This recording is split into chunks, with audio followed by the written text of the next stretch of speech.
Xazinam to'rt til tarbiyalash markazi hammamizning xazinasi.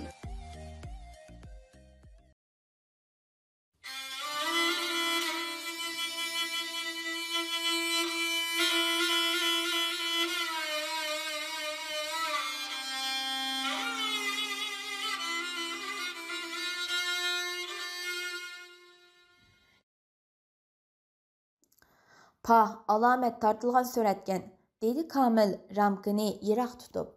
Bu qızның көзлерден, hüsn qiyafetidan öz kəsbiga iştahat bağlagan təvrənməz irade, coşqun bir hissiyat urğup turdu.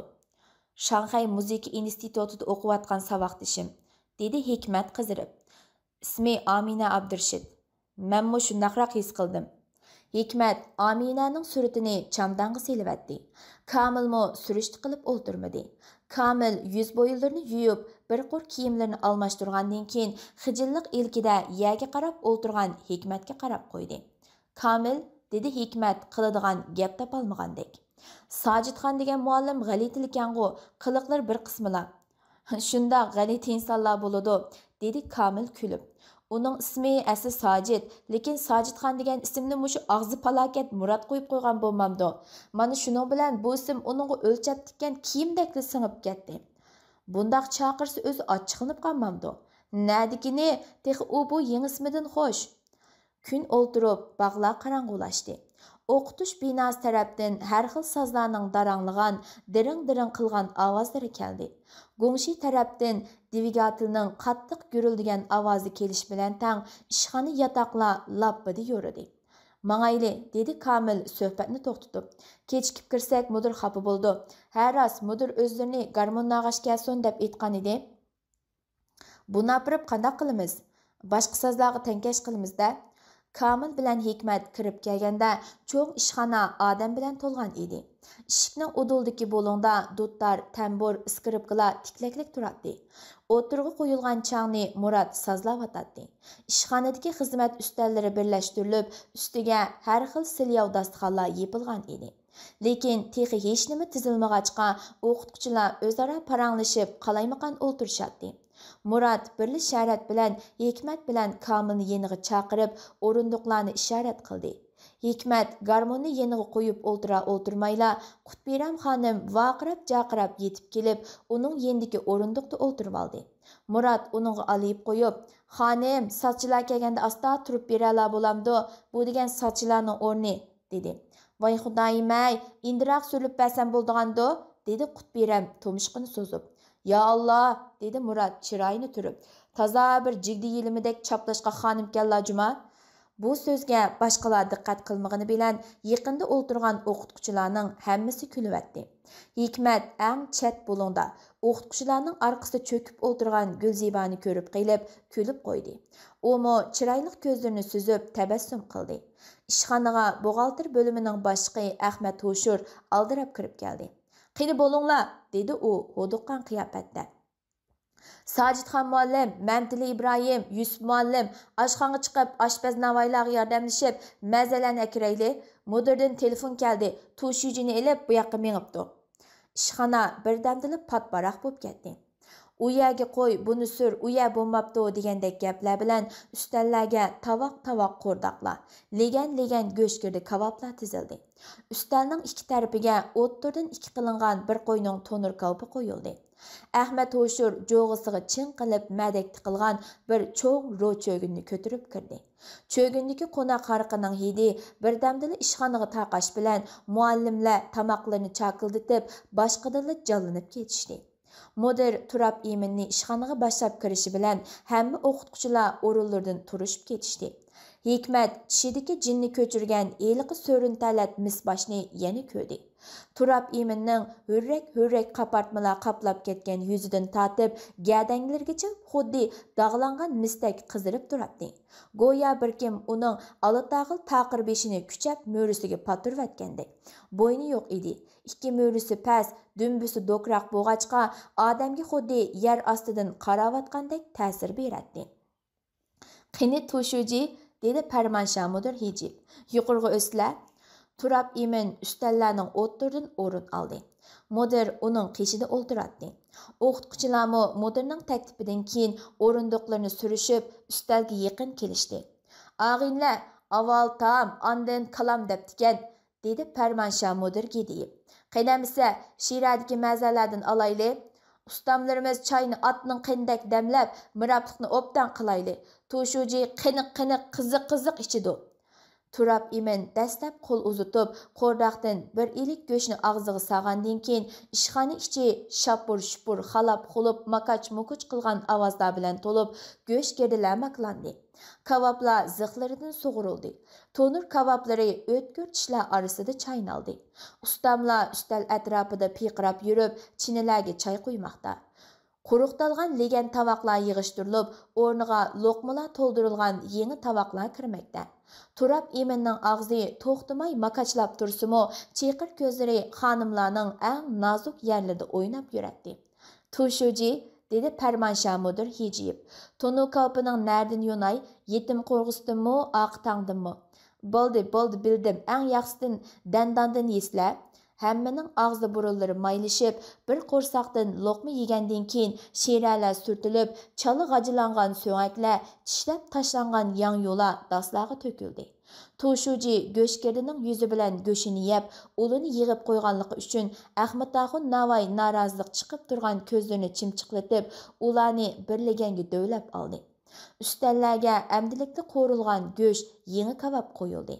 Ahmad Oshur ikki chiniga haraq to'ldirib, mudir bilan Turab Eminning oldiga qo'ydi. Mudir gard dedi birini kekirib etib, o'rnidan turdi.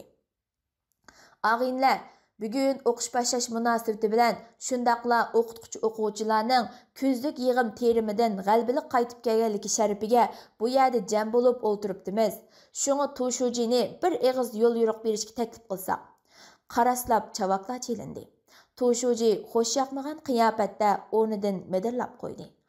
U nima deyishni bilmagandek atrofiga bir qarab olgandan keyin gelini qirib so'z boshladi. "Bu qatimqi kuzlik yig'im terimga yordam berish masalasida", dedi Turab Emin injiqlab. "Muallimlar haqida yaxshi inkoslar bor. Muallimlar emgak qatnashmasa, dehqonlardan o'rganmasa, rangi o'zgarib, osonla burjazilashib ketadi. Küdünü buğday deydigan, nonni qasqandan chiqadi deydigan hamoqat oqnonchilarga aylanib qoladi. Shunga ziyoli qilgan ishi xiyoli deb bekor etmagan." Turab Emin so'zlagan siri To'xti Qurban bilan o'ltirgan ilmiy mudir Zikrulloh G'o'jining qapoqlari turilib, o'ltirolmayli qoldi. Agar To'xti Qurban uni ishorat bilan no'qib o'ltirmagan bo'lsa, u allaqachon peshini qiqib chiqib ketganmi bo'ladi. Kamil sazchilar o'rinlashgan bo'ling'i berib elib, tamburni asta sazlab o'ltiradi. Turab Eminning so'zi oxirlashishi bilan mudir "Xo'sha amisa" deb bir vaqirab chinisini Turab Eminning chinisi bilan urushtirib ko'tardi. Boshqalarmi "Mingjing" deb vaqirashdi. "Amisa, qani sazchilar, nag'mini boshlayli", dedi mudir kavobni qo'liga elib. "Haroq o'z yo'lida mingaveradi, lekin nag'mimi to'xtab qolmaydi." Murat changni sazladi. Kamil tamburni, Mamtili Ibrohim dabni, G'opur degan muallim skripkani oldi. Kamilning ishoratidan keyin Hikmat garmonni elib sazchilarga yaqin o'ltirdi. Kamil dastlabdila g'erib sanam naqshalardan parchalarni boshladi. "Baqqa nechi pari kelur ajab saylani, boshqalarning ko'nglin alur ajab saylani. Haroq quyilgan chinilar patnuslarga tizilib, qo'ldan qo'lga o'tmoqda. Haroq bir necha qitim aylanish bilanla ishxona ichi vangchunga to'ldi. Turab Emin oldiga kelganni yondirmay ichib, bo'yinlargacha beg'irang tus elib, yapma qapoqlari teximi yumilib ketgan edi. Hikmat faqat haroq ichib boqmaganligini aytib, rad qilgan edi. Farmansha mudir o'z qo'li bilan tutib turib olg'achqa, tanglikda birini ichdi. Küçük qo'noq hariqi uning yurak bag'rini o'rtayotgandek o'zi to'lg'inib ketdi. Lekin Kamil har qitim haroq keldi-yu, deraza tagsidagi chinni ishorat qilib qo'yib, tamburini chelayverdi. Saqi haroqni chiniga qo'yib, orqasiga mingishi bilanla Kamil hech kim diqqat qilmagan fursatdan foydalanib, ochiq derazadan uni sirtqa to'kivdi. Arliqda sazchilar usul padlarga chelishi bilan o'ttirdagi ustallar sirtqa ap chiqib etilib, usul boshlanib ketdi. Ba'zi o'qituvchilar talaga ulgurmay koridorga yondirib etishdi. Hammasi vaqirishadi, chiyqirab kulishadi. Opur-topur bo'lishadi. Qisqasi o'qituvchilar bir top sarangga aylangan edi. Xazinam to'rtil tarbiyalash markazi hammamiz Әпәнділер, hay әпәнділер, dedi yerdəsəb turalmayvatqan Turab Emin. Hazır idare cemiyet kadrlarına aq genişki taqıtıldı. Ular ətdigəndə, çüşdə, kəşdə oğut derib, şovduylarga ötküzüdü. Əmdi sizlərge mi tarqıtımız, şovduylarga oğut ötküzüb, aq genişkənlərge yazdırsızlar. Bunu yıl axırda xulas qılımız. Çataq yo'q tuşucu, çataq yo'q, dedi müdür meydisiga urib. Senmi, dedi Turab Emin Pərmanşağa qolunu çiynəb. Qonaq buğday vəzifəsini orundayamısan, yəni tatilib alıman. Turab Eminning bu gepi bilan xuddi qaynavatqan qozonga suv quyvatgandek so'rinni jimjitlik qopladi.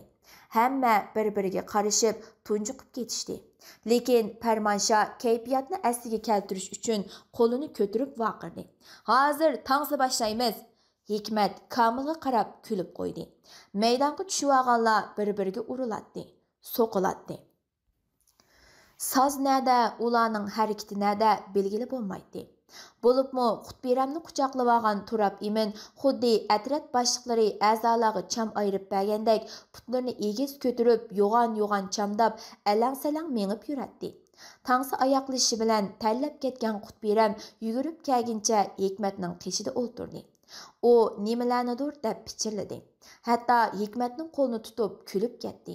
Bu harakatlar Gulzibaning o'tkir nazaridan chetda qolmadi. "Juring tang o'ynayli", dedi Qutbiram Hikmatning qo'lini tortib. "O'rimchiliklarga bizdek to'mpaylarni yaratmamsizlar." Ilojsiz qolgan Hikmat xijillik ilkida o'rnidan turdi.